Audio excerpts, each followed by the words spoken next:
Издательской деятельностью мы занимаемся уже, в общем-то, почти. Kitap bastırу bilen biz her yılını şüghüllenäbis diyerlik. Kitapxana büdjetinde näşr itiw üçün finanslar qaralgan. Jirli avtorlarımızın kitapların bastırırga buluşabız. Bu yılı Şirat Margaritaga jitdi. Onun şiirleri hатын-kız psixologiyasına isep tuta. Olar bizge hатын-kızlarga bik yoqın. Ul şiirlerinde balalarga köp ihtibar bere. Margarita'nın şiirleri ışıy, yaratıp okuybiz hem kitap şıgaruda tilep yerdem etdik. Поэтому они больше понятны нам, женщинам.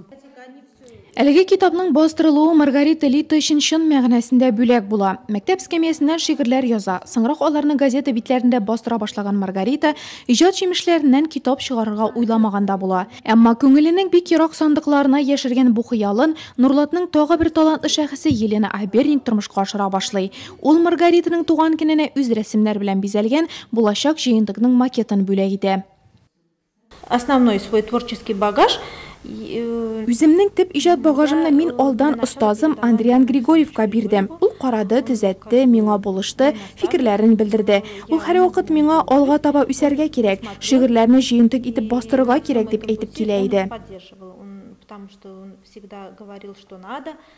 Мое первое знакомство творчеством Маргариты состоялось... Маргарита иҗаты белән мин беренче тапкыр Дуслы газетасы битләрендә таныштым. Соңрак ул безнең китапханәгә Салават күпере дип аталган шигъриятне яратучылар клубына йөри башлады. Ул без үткәргән барлык чараларда теләп катнаша. И она постоянный участник наших мероприятий. Пластилинлы яңгыр җыентыгына авторның 80ләп иҗат җимеше кергән. Булары шигъри багажымның төп өлеше ди Маргарита. Каләм астыннан чыкканнары тагы да күп икән. Күңел кылларын чиртергә, йөрәккә үтеп керерлек шигырьләр язарга оста булган Маргарита аларны бастыру минем өчен зур батырлык ди. Каядыр артык хисси, үтә ихлас булган шигъри тәлгәшләрен ул күбрәк үзе өчен яза һәм дөнья күргән тәүге китабын зур һәм бик кыйммәтле бүләк буларак кабул итә. Вначале пишешь только для себя.